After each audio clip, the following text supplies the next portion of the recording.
ओम गण श्री महागणेशाय नमः। राधे राधे दोस्तों, कैसे हैं आप सब। दोस्तों, चैत्र माह की अमावस्या इस बार 12 अप्रैल दिन सोमवार को है। सोमवार के दिन अमावस्या होने से इसका महत्व और भी ज्यादा बढ़ गया है। हिंदू धर्म शास्त्रों में सोमवार के दिन आने वाली अमावस्या को सोमवती अमावस्या के नाम से जाना जाता है। सोमवती अमावस्या को सबसे बड़ी अमावस्या कहा जाता है। अन्य अमावस्या की तुलना में सोमवती अमावस्या पर किए गए स्नान दान का कई गुना अधिक पुण्य फल प्राप्त होता है। सोमवती अमावस्या पर दान करने से भगवान श्री हरि विष्णु और भगवान भोलेनाथ की कृपा से जीवन में आ रही विघ्न बाधाएं दूर होती हैं, बिगड़े कार्य भी बनने लगते हैं।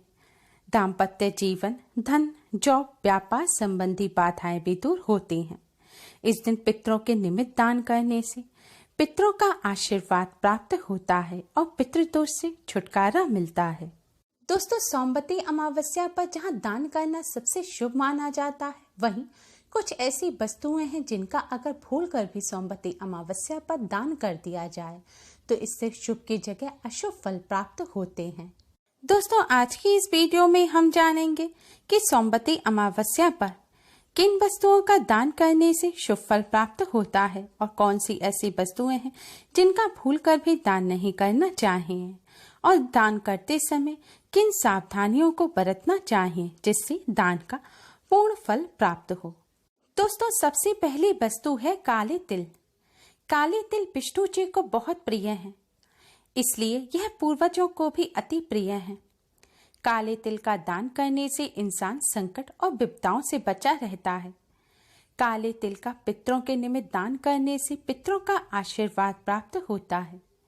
काले तिल शनि देव से भी संबंध रखते हैं, इसलिए काले तिल का दान करने से शनि दोष से भी राहत मिलती है। दोस्तों, दूसरी चीज है अन्न। अनाज का दान, अन्नदान बहुत ही शुभ माना जाता है। अन्नदान में गेहूं का दान, चावल का दान करना चाहिए, पर इनके अभाव में कोई भी अनाज का दान किया जा सकता है। शास्त्रों में सप्तनाज यानी कि 7 तरह के अनाज का दान करना बहुत ही शुभ माना जाता है। 7 तरह के अनाज जैसे कि गेहूं, चावल, मसूर की दाल, अरहर की दाल, मूंग की दाल, चना इत्यादि। 7 तरह के अनाज का दान करने से मां अन्नपूर्णा की कृपा प्राप्त होती है।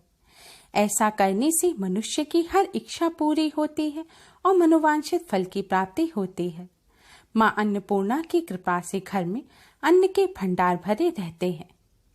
अनाज का दान सदैव बिना पके हुए अनाज का दान करना चाहिए। कभी भी पके हुए अनाज का दान ना करें।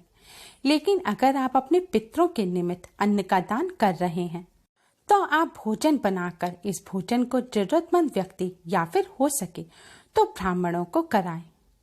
इस तरह अन्न का दान करने से पितरों को भोजन लगता है और इससे पितरों को तृप्ति मिलती है, पितरों का आशीर्वाद प्राप्त होता है। दोस्तों, अन्न का दान करते समय आपको इस बात का ध्यान रखना चाहिए कि अन्न का दान अगर आप कर रहे हैं तो आप उसी तरह के अन्न का दान करें जो आप इस्तेमाल करते हैं। जैसे कि आप बासमती चावल इस्तेमाल करते हैं तो आप किसी को दान में भी बासमती चावल ही दें। दान में कभी भी वो वस्तु ना दें जो आप खुद इस्तेमाल नहीं कर सकते। साथ ही किसी को बासी भोजन या फिर बचा हुआ भोजन दान में ना दें। आप किसी जरूरतमंद व्यक्ति को भोजन कराने की इच्छा से ऐसा भोजन दे सकते हैं, लेकिन इसको आप दान की श्रेणी में ना रखें। दोस्तों, तीसरी सबसे महत्वपूर्ण चीज है वस्त्र। वस्त्र का दान करना भी बहुत शुभ माना जाता है। पितरों के निमित्त वस्त्र का दान अवश्य करना चाहिए, क्योंकि पितरों को भी सर्दी गर्मी का एहसास होता है। जो परिजन अपने पितरों को वस्त्र दान करते हैं उन पर हमेशा पितरों की असीम कृपा रहती है। धोती और दुपट्टे के दान का बहुत महत्व होता है। वस्त्र दान में सबसे अहम बात यह है कि वस्त्र नए और स्वच्छ होने चाहिए। कभी किसी को पुराने वस्त्र या फिर फटे हुए वस्त्र या फिर ऐसे वस्त्र जो आप खुद इस्तेमाल ना कर सकें, यानी कि आप अगर 1000 रुपए के कपड़े पहनते हैं और आप किसी को दान में 100 रुपए के कपड़े दे रहे हैं तो यह ठीक नहीं है। आपको सदैव ऐसे ही वस्त्र दान में देने चाहिए जो आप खुद इस्तेमाल कर सकते हैं। अगर पुरुष पितृ हैं तो आप उनके वस्त्रों का दान ब्राह्मण को करें, और अगर महिला पितृ हैं तो आप उनके वस्त्रों का दान ब्राह्मणी को करें। जिन लोगों पर शनि देव की 7.5 या ढैया का प्रभाव है, उन लोगों को सोमवती अमावस्या के दिन काले तिल, काला कंबल, छाता या फिर सरसों के तेल या फिर साबुत काली उड़द का दान करना चाहिए।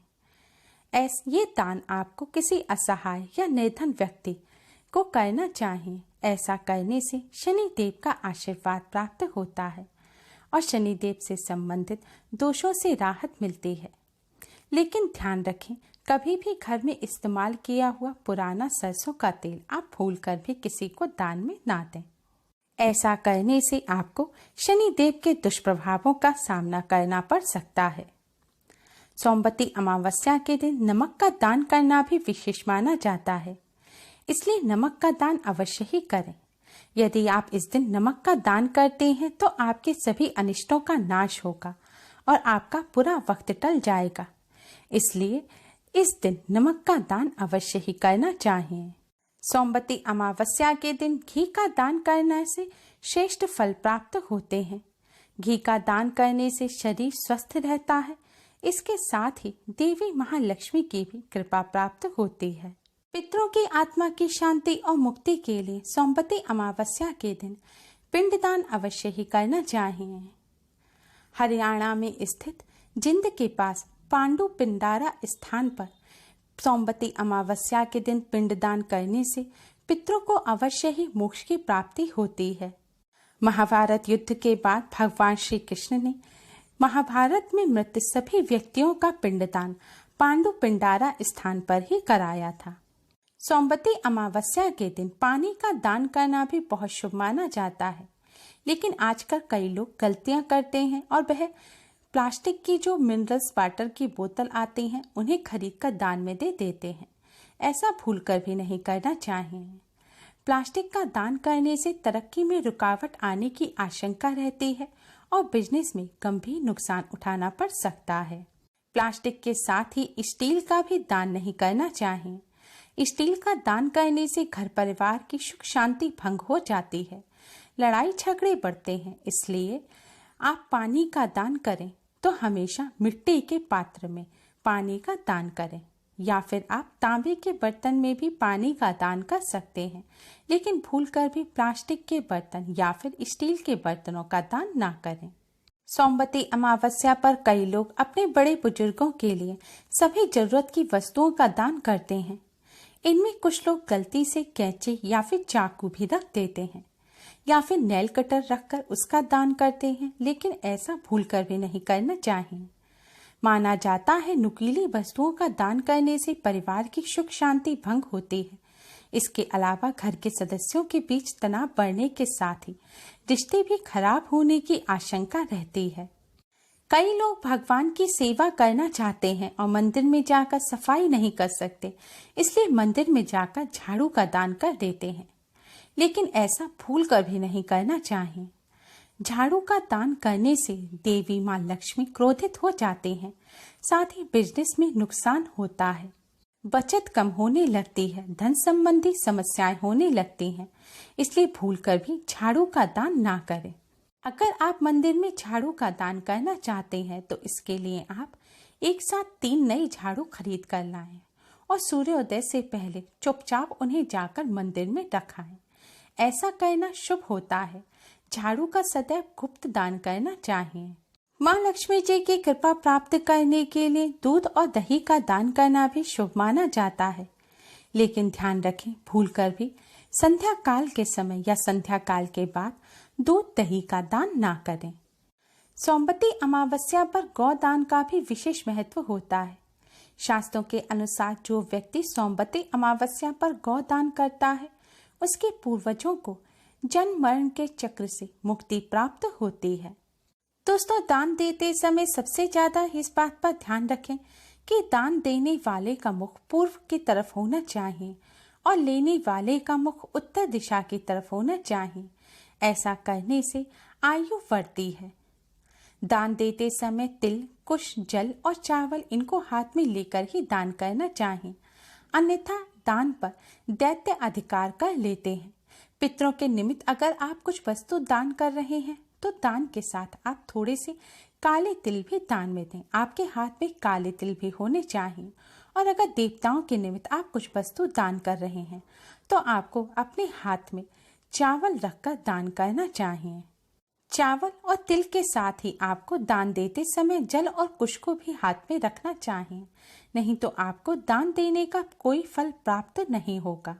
दीन, अंधे, निर्धन, अनाथ, गूंगे, जड़, विकलांगों तथा रोगी मनुष्यों की सेवा के लिए जो दान किया जाता है उससे महान पुण्य प्राप्त होता है। सदैव विद्यावान ब्राह्मण को ही दान करना चाहिए।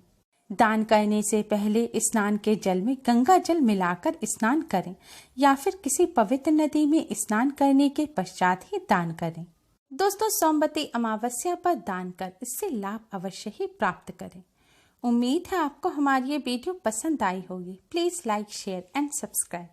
Thanks for watching. Radhe Radhe.